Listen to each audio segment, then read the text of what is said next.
it. What's wrong? Well, as far as ridiculous questions go, that one is a corker, that, yeah. Yeah, no wonder you're condemned to a third-rate rag like the hot and courier. Purveyor of lies to the gullible. I don't think you're exactly pouring oil on troubled waters, Pet. Yeah, McNally's hatchet job is nothing to do with me. In fact, I'm on my way to the courier now to put in a formal complaint. What journalist worth a byline would wander off when there's a story unfolding under her nose? Any journalist worth her ethics.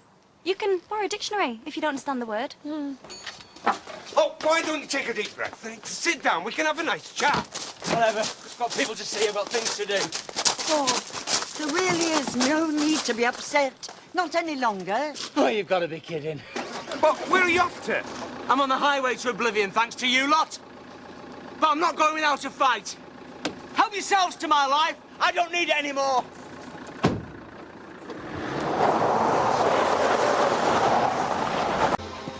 Right, we've got a trip from Connaughton Market and then on to Skipdale Hall.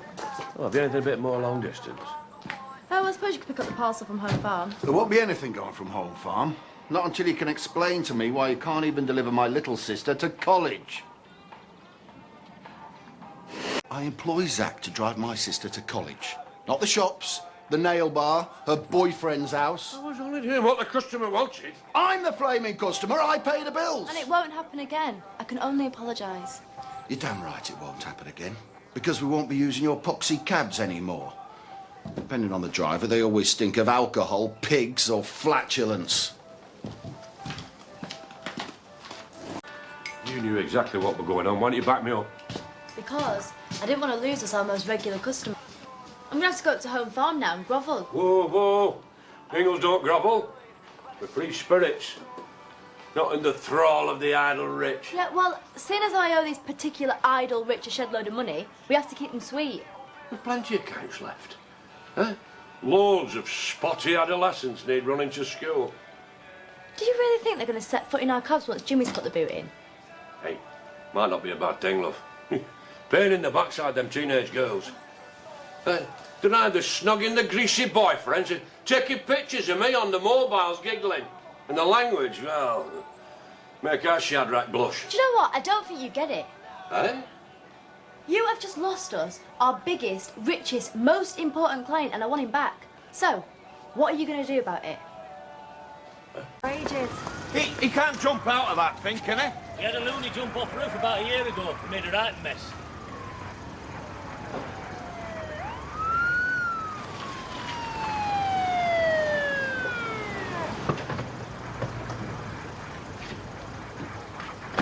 Was it really too much to ask you to be nice to him for 10 seconds? Oh, the look on his face said it all. He looks down on those workers. Lives off the sweat of our brows, but thinks we're not good enough to lick his boots. Should have known better.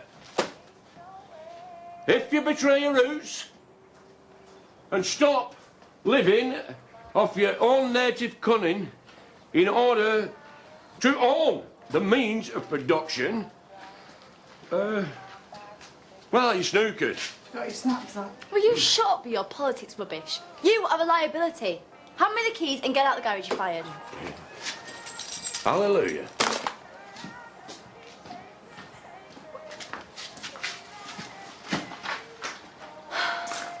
Get down here right now, Bob, or you're fired. Oh, terrific, Val. One more reason not to jump. Bob, think of Donna. Right, we're going to have to call the fire service to get him down. Could he be a jumper or what? This is a nightmare. Why didn't I tell him I was on my way over? All he wanted to do was see the editor. I need to see psychiatrist, Morlake. Robert! Oh! Get your backside to terra firma right now! Before they caught you having a white van! Never! I've given my ultimatum. I'm warning you. I've been here some time now. My bladder is full. So, it's in everybody's best interest to get me in the editor's office as soon as possible. Do you get that? As soon as possible. Please don't, Bob. They can arrest him for indecent exposure. Bob! Bob! Keep it in your pants! They can arrest you for indecent exposure! Correct. Oh, please tell me that's not my dad. Sorry, mate. Right, so what do we do now? If he wants to see the editor, that's what we'll do. Come along now, ladies and gentlemen. Let's get this area cleared.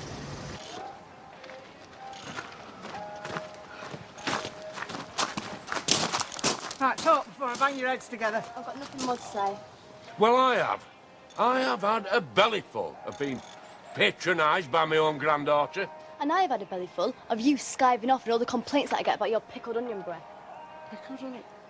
I don't even get a fair day's pay for a fair day's work. Only because you owe me a fortune. Yeah, he knows that, love, and he's doing his best. We'd pay you back quicker if we could. Look, a man works to provide for his family. I'm here working my fingers to the bone, and all I've got to show for it is piles and an empty pot. Why do you think I've been trying to get her to fire me for weeks? Oh, so you've just lost my business on purpose? Well, don't worry, because I'll put it on your tab. See, I never thought I would ever see the day when I owed money to my own flesh and blood. What is ours belongs to us all. Or it used to be. Hold on a minute. You were happy enough to take my cash when you were desperate.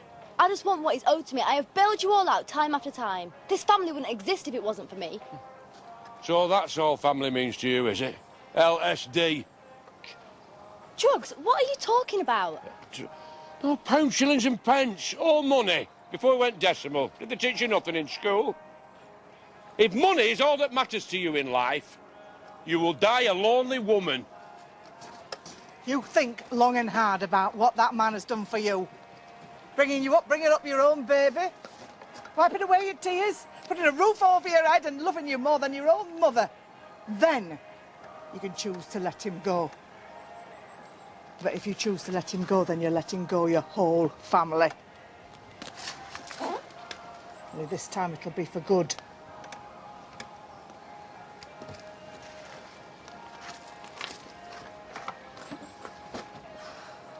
So if you just come down now, the editor's waiting for you with a nice cup of tea and a warm lavvy seat. How's that?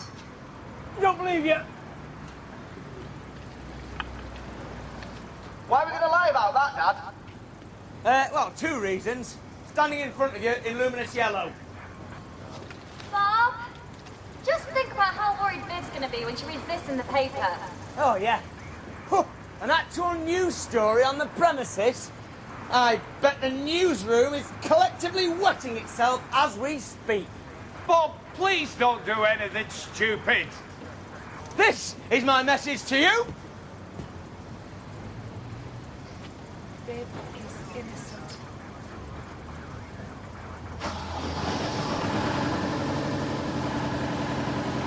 He's going up.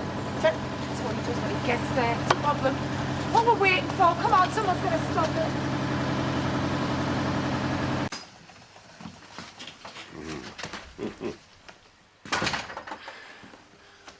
Well, if you think you're going to get hospitality in this house, girl, you can think again. I have thought again. And I'm sorry. I said things that I didn't mean to say. I do appreciate you and everything that you've done for me and all the hours that you've put in. So, will you come back to work, please? What? A run round after you like a lapdog? You can do that here and drink. I'm not spilling the sweat of my brow for nothing anymore. Look, I can't ignore the fact that you owe me money, but we can work it out. You put the hours in, I give you half your wages, and the rest goes to pay off your debts. And you can keep your tips. He already has. And you don't lose me any more customers either. Oh, come on, Zach. She's back down. Do the decent thing and meet her halfway.